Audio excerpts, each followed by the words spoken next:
try our best.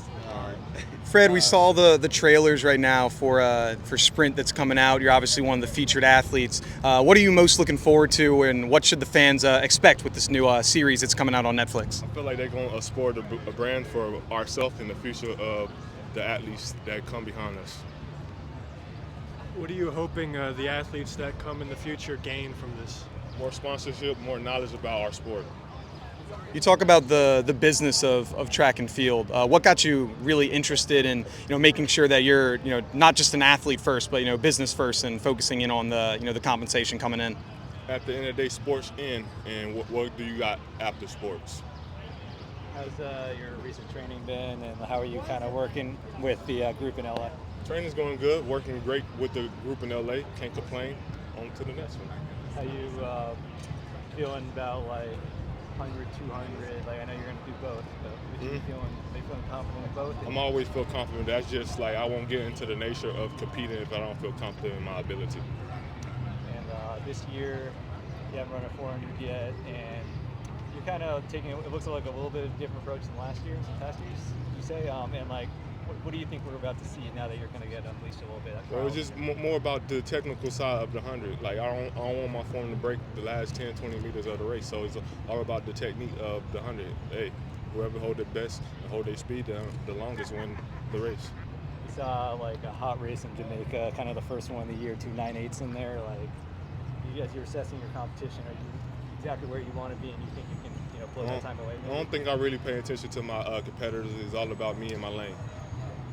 To what degree, Fred, was last year's Worlds a motivating factor for you this year?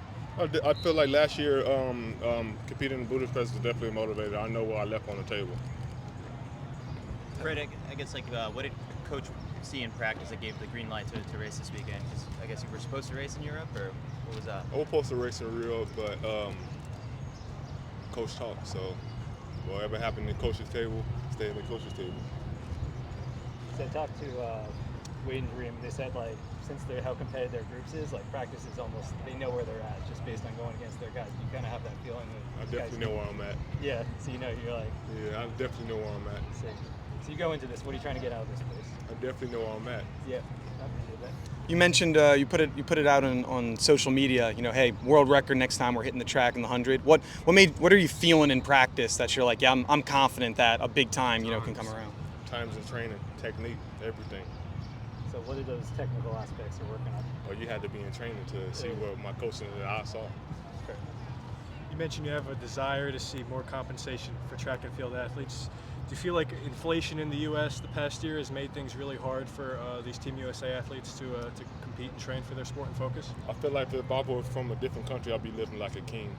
You know what I'm saying? So, but living in America, and how the world in America working on, a lot of us struggling day in to day out. But if I was definitely living in another country, I'd be living like a king. What are some of the biggest changes you want to see to how athletes are compensated here? Just once we get to the top, just make sure our country take care of it. From other countries, a lot of countries take care of their athletes. Our government don't take care of our athletes.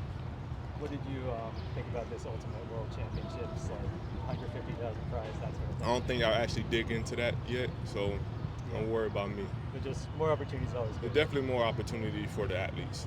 Fred, in Tokyo, there were so many really young U.S. track and field athletes making their first debut, and all you guys have kind of grown up together this past cycle. What do you expect out of this team as a whole in Paris, and how good we Team USA, we're supposed to dominate every time we touch on the track. Simple as that. Fred, you mentioned you hope you wish governments would take care of American athletes. I know they do so overseas. Why do you think the American government should subsidize you guys? Because it's fucked. What's that? Because it's fucked. Why is it fucked? Simple as that. It's fucked. What are some of the specific struggles you've seen with track and field athletes as inflation's gotten worse recently? Well, a lot of athletes got a day job too, so it's just hard to have a day job and going to perform at our best each and every day. A lot of athletes got a day job, but they got to focus on one, make money or do something they love. So it's just hard to work and do something day by day. It's hard for the nature of a lot of people's body. Fred, hearing you talk over the years, it seems like you've got a real keen sense for business. Where's that come from? Is it When being the position I come up from growing, you always have the hustler mindset. You got to go get it no matter what. I feel like access to really good quality food and exercise equipment has gotten more harder to attain. I feel like the old way of training was the best way of training. More technology, more people rely on the technology. Like you gotta go get it from the earth. So more technology is cool, but more technology is not a necessity.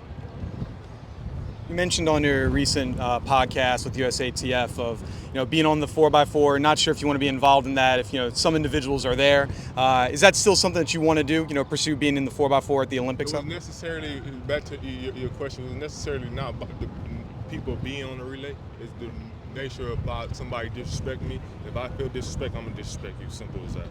So is that a 4x4 a goal of yours to be on, or are you still focusing on the 100? Wherever I'm on my own, any relay I'm on my own, but it's just, it was not the conversation of the athlete being on it.